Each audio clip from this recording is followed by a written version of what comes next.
Държавният изпит по публично-правни науки е моментът, в който цялото ти обучение се събира в едно.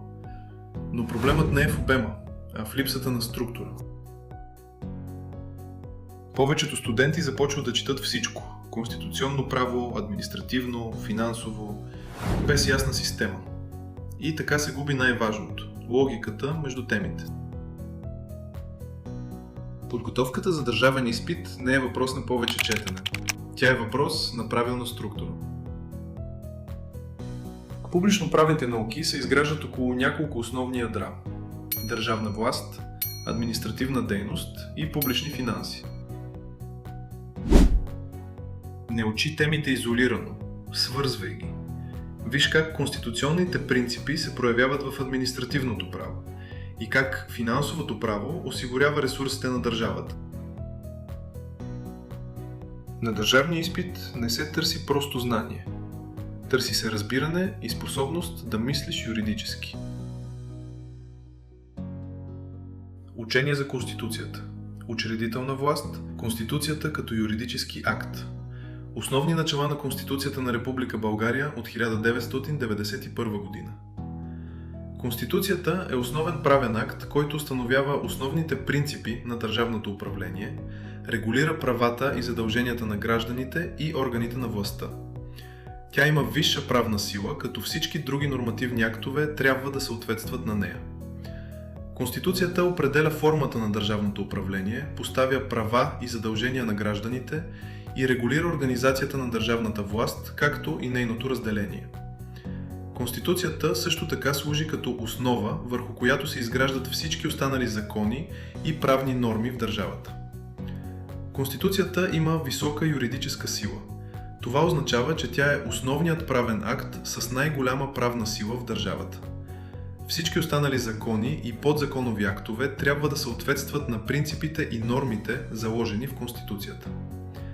Тя също така гарантира основните права и свободи на гражданите и техните защити, като например правото на лична свобода, правото на защита и правото на личен имот.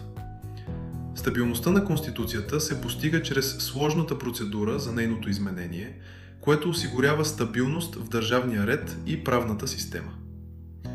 Учредителната власт е органът или процесът, чрез който се създава, променя или отменя основният закон на една държава – Конституцията. Учредителната власт има за цел да създаде основните правни принципи на държавата и включва приемането на Конституцията от специално избран орган или събрание, както и въвеждането на нова политическа система. В някои случаи може да се прояви в контекста на революции или преходи, когато се променя една форма на управление с друга. Пример за учредителна власт в България са действията на Учредителното събрание, което през 1879 г. създава първата конституция на страната, както и Общо събрание, което през 1991 г. приема Конституцията на Република България. В тези случаи създаването на основния закон на държавата изисква широки правомощия и специални процедури за постигане на съгласие по основните принципи на държавността. Конституцията е юридически акт, който има най-висша правна сила. Тя е основата на правната система на държавата и създава рамката, в която функционират всички останали закони. Конституцията дефинира основни принципи като народен суверенитет, разделение на властите, права на гражданите и публични свободи. Тя регулира основните институции на държавата, като парламент, правителство, съдебна власт, президент и местни власти. Всеки закон или нормативен акт, който е в противоречие с Конституцията, може да бъде обявен за незаконен чрез процедури като конституционен контрол. Конституцията определя правната иерархия в държавата и установява, че всички други закони и нормативни актове трябва да съответстват на нея. Това означава, че всички правни норми, които противоречат на Конституцията, не могат да се прилагат и могат да бъдат отменени от съда. Конституцията на Република България от 1991 г. постави основите на демократична, правова и социална държава, като въвежда основни принципи и права. Тези принципи определят не само структурата на държавата, но и основните права на гражданите. Принципът на народния суверенитет гласи, че властта проистича от народа, като гражданите упражняват своя суверенитет чрез избори и референдуми.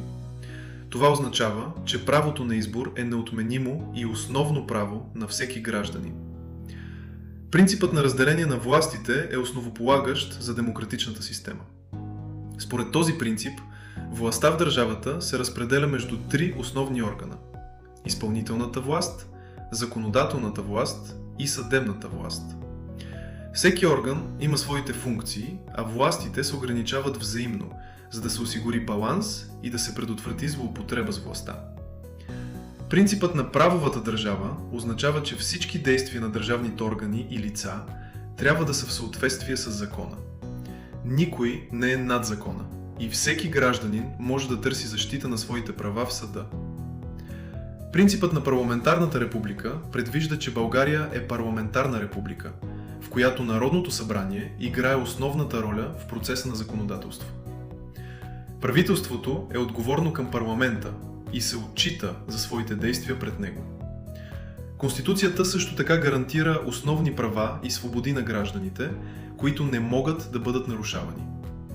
Тези права включват право на лична свобода, свобода на изразяване, свобода на събранията и равенство пред закона. Конституцията на Република България от 1991 година постави основите на съвременната демократична държава, като утвърдява основни права и свободи на гражданите, институционализира принципа на разделение на властите и гарантира суверенитета на народа. Тя осигурява правовата държава, върховенството на закона и защита на правата на гражданите, като така допринася за стабилността на държавната правна система и демократичното управление. Конституционни основи на политическата система. Конституционно-правен статус на политическите партии. Политическата система на Република България е изградена въз основа на основните принципи на демокрацията, парламентаризма и разделението на властите, които са регламентирани в Конституцията от 1991 година. Тази конституция дефинира основните органи на държавната власт, механизма за тяхното взаимодействие и правата на гражданите. Политическата система на България се основава на парламентарната република. Важни елементи на тази система са Народното събрание, което играе централна роля в законодателния процес и упражнява контрол върху изпълнителната власт, както и президентът, който е държавен глава с ограничени правомощия в рамките на парламентарната република. Правителството, съставено от премиер и министри, носи отговорност за изпълнителната власт и осъществяването на законите. Независими съдилища осигуряват правоприлагането и защитават основни права и свободи на гражданите.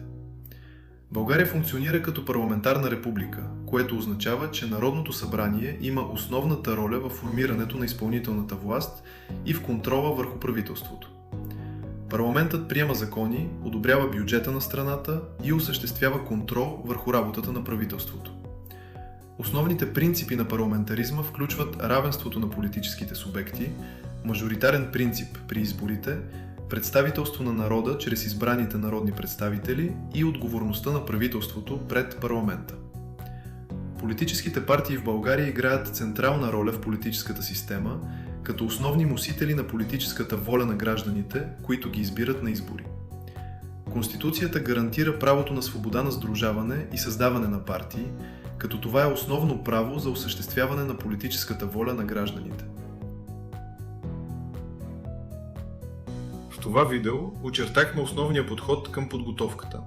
В пълното обучение темите са структурирани систематично, с връзките между отделните отрасли и с насоченост към изпитната логика.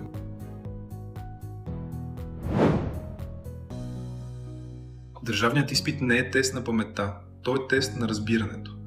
И когато имаш структура, всичко започва да се подрежда.